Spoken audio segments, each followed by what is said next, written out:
So welcome everyone. It's good to see you today.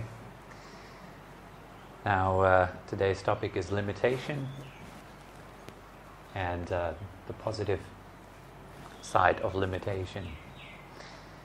Now we all know that things are valuable due to limitation. For example, gold is very valuable because it's limited.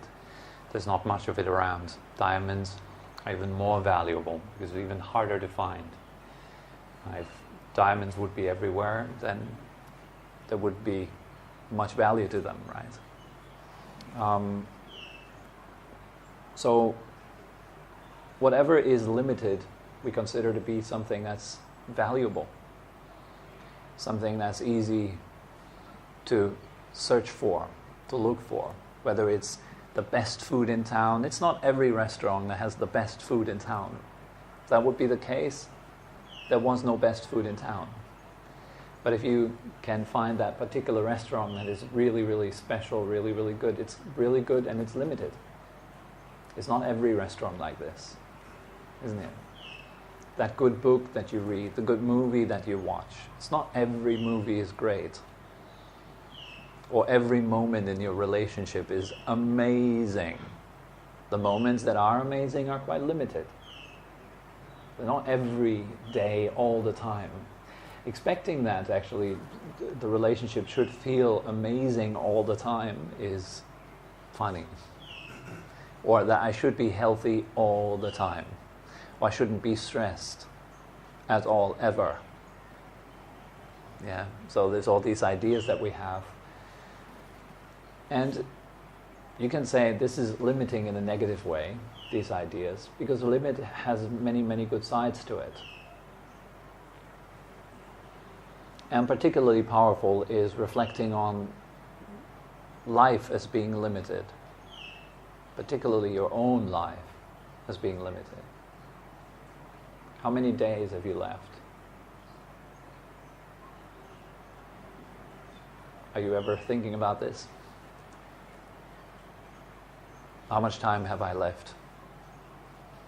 And I mean like really sitting down properly and taking some time to actually allow yourself to feel into this.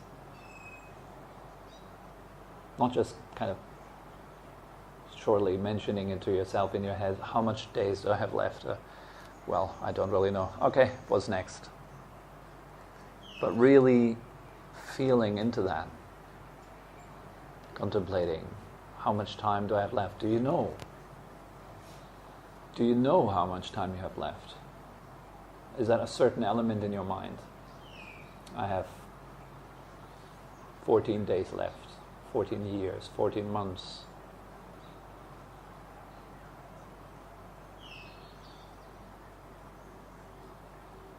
"14 minutes.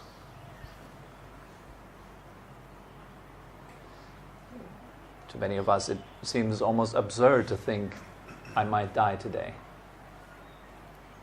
Almost like out of a fairy tale, something totally unrealistic, far out.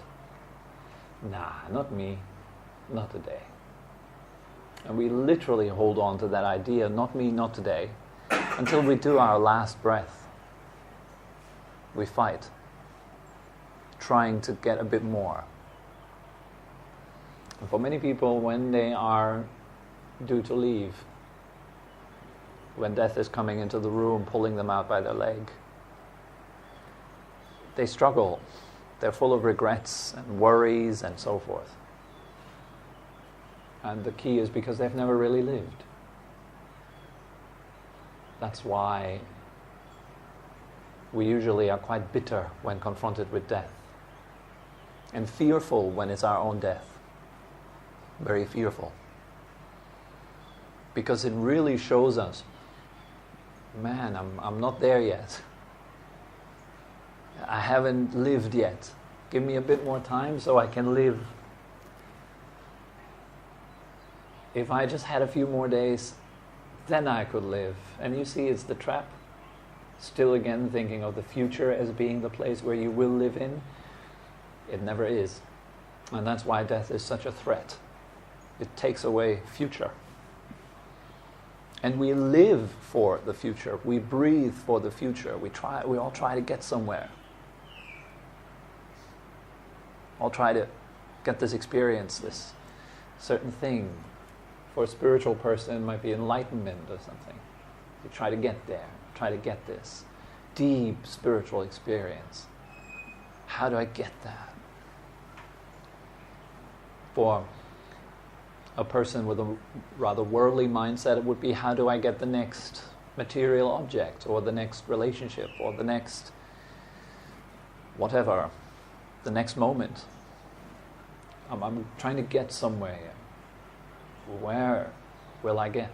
It's like this carrot in front of the donkey, right? That makes the donkey pull the cart. You all know that picture probably, yeah? There's this guy sitting in a cart holding the carrot in front of the donkey. And all the donkey ever gets is that smell. And he sees the carrot, it's just right ahead. All he needs to do is take one more step. And then he takes that one more step, and then all he needs to do is take one more step then. And most of us, our mind is exactly like that. Our mind. Not you, but your mind. You are just here, always, only, ever. The mind not. The mind is chasing the carrot. And so death is a threat to that mind, because it's like you run your entire life after carrots, and all of a sudden someone takes your carrot away. The carrot fades out of the vision. It's like your whole life's purpose is suddenly destroyed. That's why death is such a threat. It's like you do your whole life you try to get something somewhere, someone, and then all of a sudden that image of the carrot fades out of sight. That's super scary. It's almost like, what you were living for, it is now threatened. There's no more future left. We don't like to go there, particularly emotionally. We don't want to go to that place because it's so honest. It reveals in such a strong way that we're not alive. We're trying to live.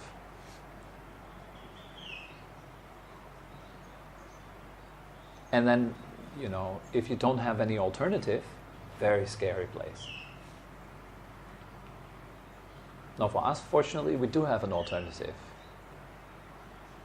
We can direct our attention to what is real, what is true, what is actually fulfilling. How does a donkey get the carrot? What would he have to do? It's counterintuitive. You would have to stop, right? And what happens if the donkey stops? What's the first thing that will happen to the carrot? Because it has momentum, doesn't it? So the whole thing stops. Bam! No more chasing, no more nothing. Now the carrot will move further away from the donkey at first. That signifies on the spiritual path that first stage where you want to get to know yourself, but it's really scary to be alone with yourself in silence, to not react to whatever comes up, to just be there, to be with yourself without any distractions. And by the way, these classes here, they count as distraction. I mean the time that you spend alone, actually doing the work, doing the practice. When you're in your room, and there's nothing to do for you, and you put down your phone, you put down your book, and you stop. And then first thing you see is, I have no clue what to do. I don't know what to do. Should I focus on the breath, or, but I'm not concentrated, I'm uncomfortable, do we really have to sit still? My mind is foggy, I'm tired, I want to sleep. And all that kind of stuff comes up. Sadness, maybe anxiety, forgotten memories, trauma, grief, anxiety, worries, depression, fear. It's all there. And a lifelong of distraction doesn't help you to get rid of it. It just kind of puts it out of sight for a while. But it still runs the whole show. That's the problem with it. It's out of sight, but it's what pushes you. The fear, the anxiety, this is what makes you grab your phone. This is what makes you want to connect to others, not to yourself. And then we encounter the same thing again and again. Same kind of relationships, same kind of people, because it's the same kind of thoughts, the same kind of mindset that runs your life.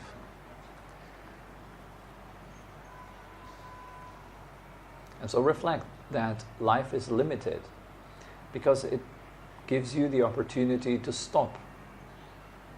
Because you won't get the carrot, I promise you that. All you ever get is the smell. The smell is nice. Is these moments in life when you feel like, that's nice. But it never lasts because it's just the smell. It's not filling you. It's not feeding you, really. So if you stop, stay. For most people in the beginning, they will stop and the carrot starts to swing the other way and they go like, let me continue walking, it's better. At least I get a bit closer. But if you wait a little bit, the carrot will swing back. And it comes right to you. All you need to do is wait. Just stay there. Just be there with yourself. One of the most difficult things to do is to look at yourself. And all the stuff that's there. To notice, wow, there's a lot of unprocessed fear and guilt and regrets and worries. It's all there. And it's these moments of silence that shows it so clearly to us. Wow, man, it's all there. So it's good sometimes. Life corners you. It puts you into a place where you can't move out from that. You're kind of forced to see it. There. It's almost like life is dipping your face into your own crap. It's like take a good smell. See how it's like. These moments are good. These are learning moments. These are growing moments. Because if you wouldn't see it, then you're still carrying it around with you. Maybe everyone else is smelling it. Except for me, I'm not smelling my own crap. I don't want to. But death and limitation forces me to. If I contemplate, I might die today. Seems like an outlandish thought, something far out. Nah, not today. I have too many plans. I can't die today. I have too many things to do. And by the way, what happens if I die today? Who will take care of this and that? And what will my father think? What will Pan think? Oh my God, and what will happen to those classes here? And it doesn't matter. Death doesn't care. It just pulls me out. That's it. Very often we don't even have time to say goodbye. Just a car accident or, How do people die? Is it nice and beautiful, slow motion, romantic? It's very often not. It's very often a struggle. When my mom passed away 2016, she was accompanied by a psychologist in the hospital. And the psychologist mentioned to her, she said, most people have been doing work here for 9 years in this hospital. She said, most people who die, they die in a very bitter state. The nurses on the palliative care unit, they came to the room of my mom to relax there, to take a break from their work, because the other patients were really tough to deal with. And my mom wasn't. She was very grateful, and she practiced spiritual techniques her entire life long. She had a very tough life. She had to. Her suffering forced her to change her mind. Some people don't change their mind due to suffering, they just want to escape. For some people, suffering turns into an agent of transformation. It helps you to grow, it helps you to go beyond it. And I think that's the ultimate purpose of suffering, really. It makes you kind of wake up, it makes you see that there is a requirement of change within your thinking, within your awareness, your consciousness. It's time to get to the next level. It's good news, suffering or pain. It's not a bad thing. It points to the light.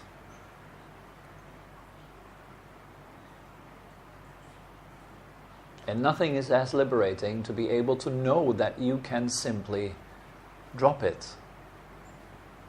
You're in your bed, you're anxious and worried about some future event, and you suddenly realize what's going on, and that your mind is creating a horror movie and you're falling for it, and you can drop it right there. That's amazing. That's really rewarding. You're able to really help yourself. You can just get out of suffering because you have a very solid refuge. And that is a very limited thing in this world, that people can lean on their own spine. Most people lean onto something, and that something won't last. Whatever it is that you're leaning on, it won't last. You're leaning on your body, it doesn't last. You're leaning on a relationship, it doesn't last. It will break. It will definitely break. Nothing lasts. It's limited. What does that do to my relationship? Now, for example, if I contemplate, well, I might wake up tomorrow, but maybe Pan doesn't wake up. What will that do to the quality of the good night or I love you? Do you think it has a bit more weight to it? If you say I love you to someone that you might not see again. If you talk on the phone to a family member, it might be the last time you talk to them. What does that do to the quality of the conversation? You think it raises the quality or not? It raises it, right? It gives other things come to the foreground. Kindness, for example. Saying something sweet, something nice, suddenly becomes more important than whatever else we plan to say. And then miracles happen because you are naturally kind, because you naturally see the value in life. It tunes your mind in a certain way. It changes who you are. And many people who are confronted with death, they come into terminal disease or something like that, they go through that. It's a life-changing thing for them. Not everybody, yeah. Again, that's rare. But some people, actually, it changes them completely. They turn everything around. And they all say, well, how much you earn or how much you had success in your life on a financial level or with relationships, all that, it doesn't really matter. What matters is how kind you have been to yourself, to others. How appreciative and grateful have you been? Have you actually enjoyed your life while it was there? And how do actually enjoy life while it is there? There is a space that allows for that. And again, in this noisy world, it's a limited good. It's silence. To enter a space that is completely quiet within. No noise in your head, no thought. I'm not saying that thoughts are bad. Thoughts are good for problem solving. You can use them for planning, you can use them for problem solving. But when you have used them, can you put them down too? When you have used your tool, can you put down the tool? And most people can't. They run around with their tools constantly. The mind is constantly problem solving, constantly even though you don't need to, you're still doing it because you can't help it, you can't stop it. Machine is going. I'm not telling you stop thinking 24/7. This is going to be impossible. But at least drop unnecessary thoughts. And that's the majority.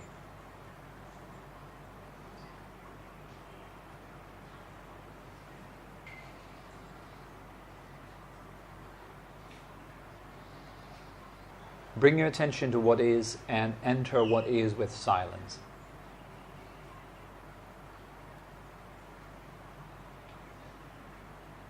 And how to do that? Can you feel your body right now? Just flooding your whole being, your whole body with awareness. How do you know, even if you're not looking, how do you know that you have 2 feet? Do you feel them? So that's how you bring awareness into your feet. How do you know that you have lower legs, calves, shins, even though you're not looking? Don't look. Are they still there? How do you know? You feel them, right? How about your thighs, your butt, your belly? You can feel it all, right? It's right there. How do you know? That's how you feel your body. So when I say feel your body, some people are so caught up in their thoughts, in their head, they can't feel their body. I have that quite frequently. When I tell some people, all right, feel your body, they're like, what do you mean, feel my body? Okay, so can you feel your right hand? No, I can't. It's quite a lot of people actually. They can't feel their limbs. And that's an easy way to trick yourself into feeling your limbs, by asking yourself, how do I know that it's there? That's the feeling. It's not that those people don't feel their hands. They do, but they look for some magical special feeling. They have some expectation in their head, like they should feel some energy or something. You feel energy. You know, what you feel is energy. When I tell you feel your hand, even not looking at it, how do you know it's there? You know it because you feel energy. What you are picking up is nervous signals. What is a nerve signal made of? It's electricity. You feel electricity in your body. It's fascinating. You can experience electricity. You close your eyes. What you feel is not your body. You feel electricity. If you change your viewpoint like this, it becomes super interesting to feel your body. Even pain.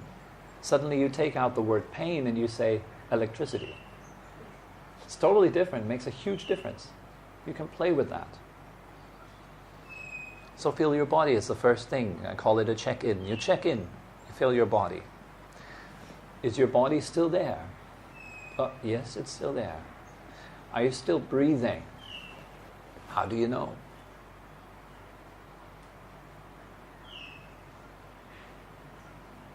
Are you breathing in or out? How can you tell the difference between in and out breath? What tells you that you're breathing in? And how is that different to the feeling of breathing out? How do you manage not to confuse those two? That immediately brings you into what's true, what's real. And it pulls you out of your head.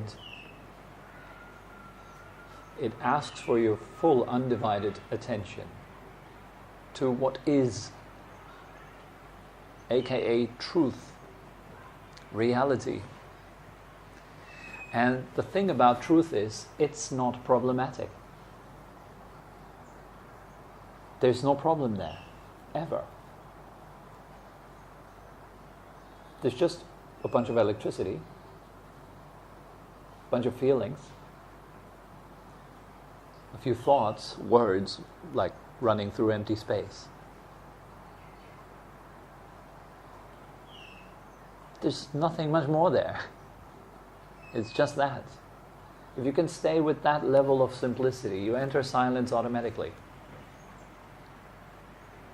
The thing is, silence doesn't care about noise in the mind or not.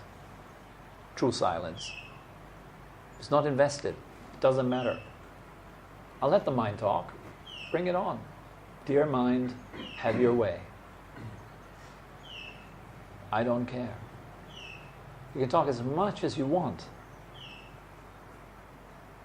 But if you tell your mind to stop talking, that's when it really picks up. It's almost like it's always doing the opposite of what you tell it to. Just be peaceful and relaxed, and your mind does anything but being peaceful and relaxed. It doesn't want to be commanded around. Remember when you were young and your parents left and you had the house all for yourself? It's relief. The watchdogs are gone. The guards are gone. I can just fully be myself now. Awesome. Your mind is just like that. Like it just waits for the manager to go. It waits for the CEO, for Tobi to leave. And unfortunately, kind of my mind mostly has to wait until I go to deep sleep.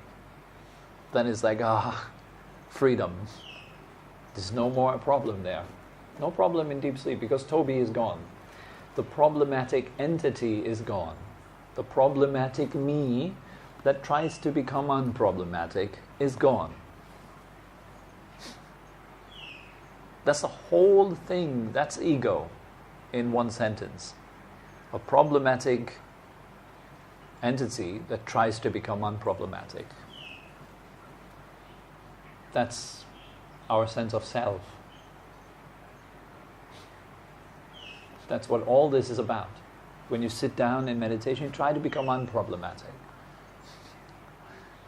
You come to class because you're on your way to become unproblematic. You leave the class going to the next station to become more unproblematic. And it's just never ending. That's the carrot thing, right? The carrot, once you get the carrot, everything will be unproblematic. It's true, but you don't get the carrot through the way that you try to for the past whatever amount of years. You have to radically think differently and stop. And then be. Enter what's real, what's true. And your mind will pull you back. It will try to get you out again. It will try to stay in business. So it will come with all this juicy stuff that really interests you. Like, yeah, but you've got to figure this one out. And so sometimes I'm a bit harsh with my mind and I tell it, no. I don't have to worry about it because worrying doesn't help. It doesn't make it good. Does it? Does worrying make it good? It doesn't. And I have to tell my mind, I have to say, look, no, worrying doesn't make it good. What makes it good is me being happy right now. And my mind will come back very persistent. It says, but no, you have to think about this. As if somehow my thinking would solve the problem that requires action at another time, not at 2 a.m. in the morning when I'm in bed. It doesn't make things better. What makes things better is me having a good night's sleep. Me being able to just go to sleep. That makes things better. I'll be well rested in the morning if I still wake up. And sometimes my mind says, no, you have to worry about it. Then I will tell it, no, you will die. Soon, very soon you will die. What do you do then? And then the mind comes up, yeah, this is even more reason to worry.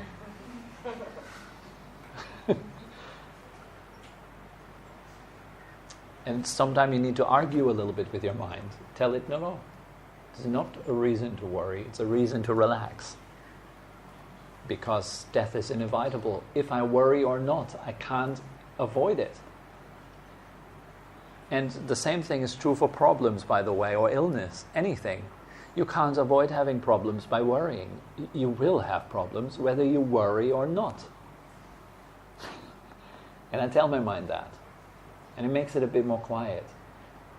It kind of goes, oh, okay, so what else can we do? And I say, well, just you do your thing over there, and I'll relax right here. And the mind is like, okay. And then it becomes very quiet. And I immediately relax. And if I'm very stressed, if I have a very stressful time, I immediately go to sleep. It's a sure shot sign for myself that I know I'm doing too much.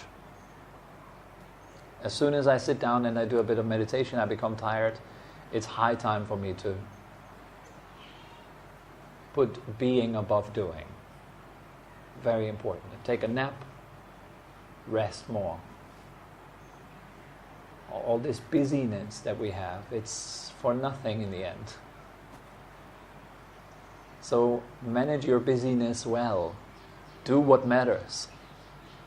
And all the other things, slowly reduce them. But this will automatically happen once you see the limitation of the most precious good that you're holding in your hands right now. It's your life. So think about death often. Start your day with that thought. This is my last sunrise. Now really go there. This is my last sunrise.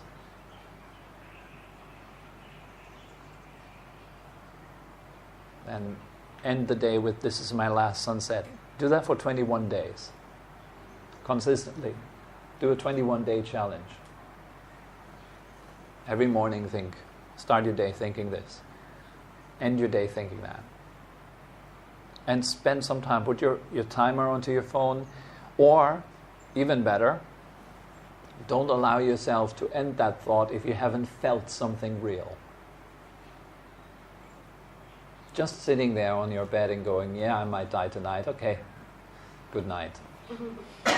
You want to go there and feel something. Only if you feel something, then go to sleep. Let's see what that does to the quality of your sleep, to the quality of your good nights, or to the quality of your good morning in the morning. Wow, I'm still awake. How many people have died tonight? Have you ever seen the life and death counter in Google? There's a life counter that just goes up and down with the numbers of how many people die each second. The numbers just raise, one after another. Just dying, dying, dying, dying. Are you the next? It feels very remote, but it's not. It's not. So contemplate this for 21 days. Afterwards, bring this thought into everything you do. Work on that. This is the last time I brush my teeth. Last time I take a shower. Last time I have breakfast. It's my last breakfast.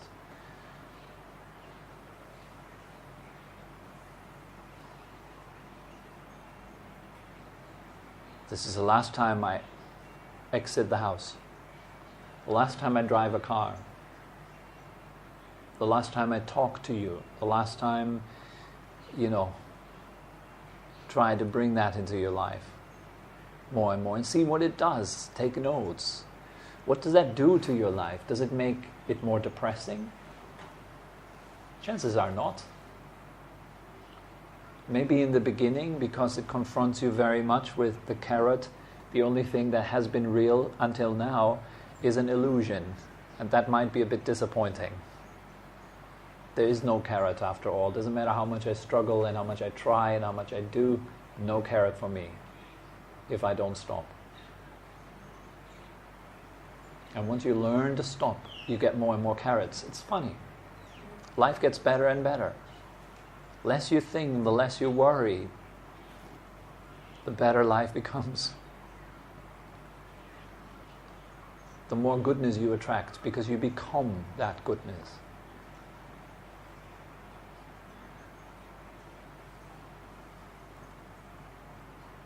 And that's a limited thing as well. People who are totally at ease, very limited in this world.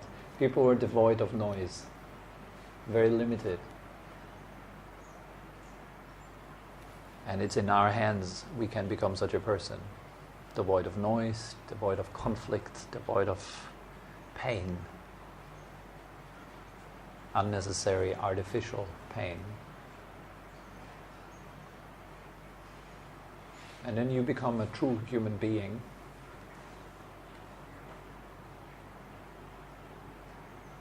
As the saying goes, right? We're not a human trying or a human doing, but a human being. So honor that part of the word, right? The being, and be there, just as long as you have that life. So it might well be the last thing that we do together, sitting here, talking, sharing some meaningful time. Might be well the last thing that you do in your life. Keep that in mind. And then allow presence to take over and charge your life with goodness, with quality. Okay? That's all that comes to mind for today. Are there any questions?